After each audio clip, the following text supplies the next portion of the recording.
What's up, everyone, and welcome to The Quarantine. I'm your host, Wild, and today we're going to take a look at Besiege, developed and published by Spiderling Studios, and it's going to set you back about $7.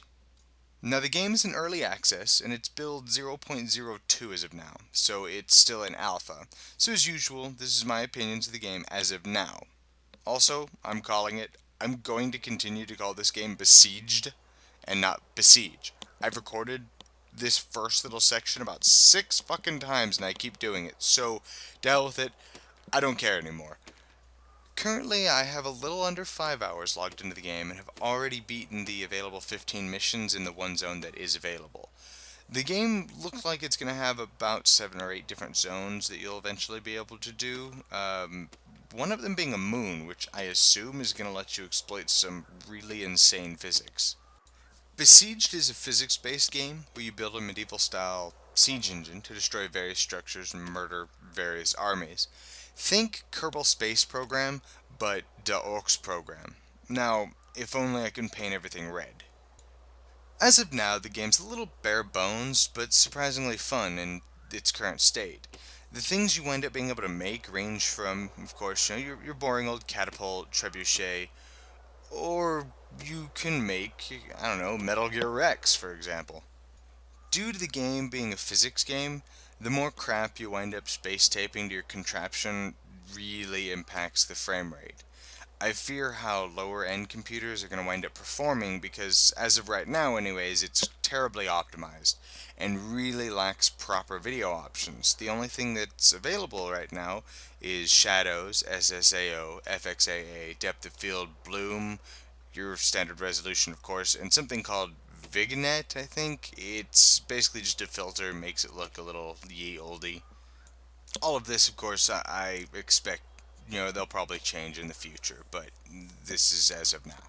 Proper texture quality sliders and or adjusters with particle adjustments as well would definitely help this game out a lot in terms of letting a broader audience actually play. For example, I tried to install this on my laptop and I swear it almost exploded.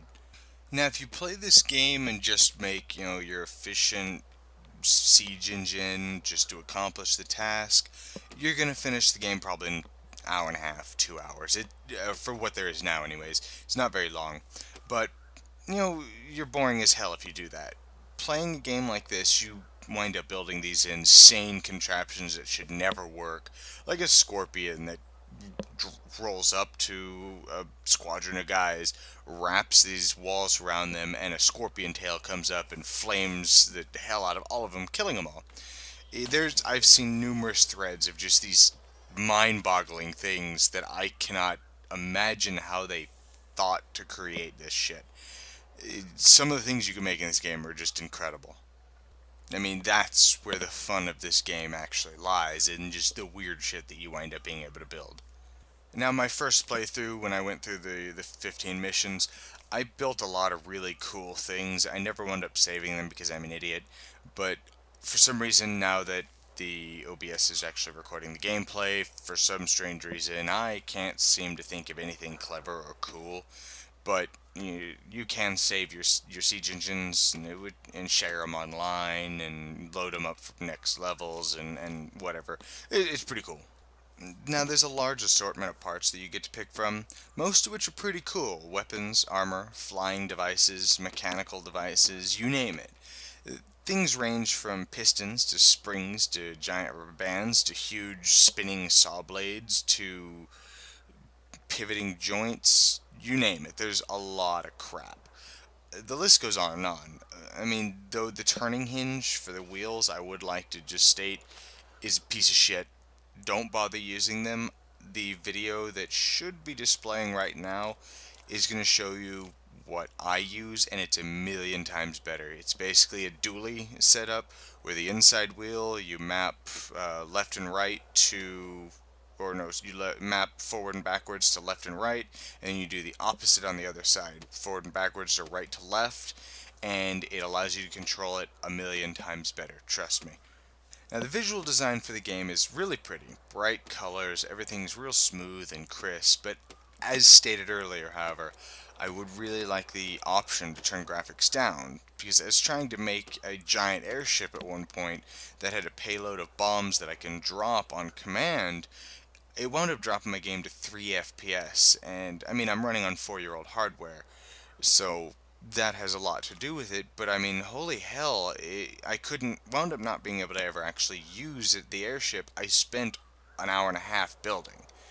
This brings me to my biggest complaint of the game, as of right now anyways, are the controls. The camera controls right out of the gates don't seem to ever be able to change from WASD at all. So trying to remap, say, a little vehicle, like a four-wheel vehicle thing, to WASD, you wind up moving the camera all around while you're trying to maneuver, and you want it to WASD because you have a bunch of other crap that you strap to the side of it, and you need more, all of the buttons around WASD to be able to use them effectively and a lot easier. It just winds up being a pain in the ass.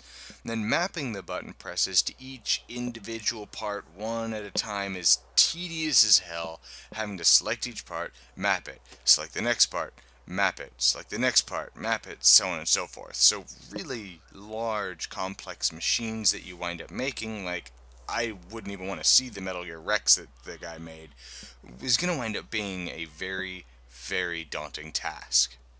It would have been nice to have a bulk option, or to set the button to the part before you set it, so all of the parts that you set share the same command, and then you select the part again, set it to something else for more complex, and so on and so forth. That would have been a million times better. I really hope they add something like that. Another major complaint, however, is there's no music that remember hearing anyways.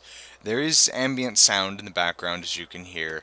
There's sound effects, but there's no actual music. I'd like some, I don't know, any kind of music while you're sitting there quietly building. Overall, though, the game is incredibly fun, and some of the things people have come up with are insane. It's definitely a game I'm going to be playing for a while. I recommend that if you want a fun game just to sit back, have a few laughs, and it's only $6, I really cannot recommend this game enough. And provided they don't abandon it and it winds up going the same rate as Kerbal Space Program, this game is going to wind up shaping out to be outstanding. Alright guys, it's 3 o'clock in the morning. I still have to render this and upload it to YouTube, so I hope you guys enjoyed this first look. If you'd like, comment, and subscribe, and I will see you next time in the quarantine.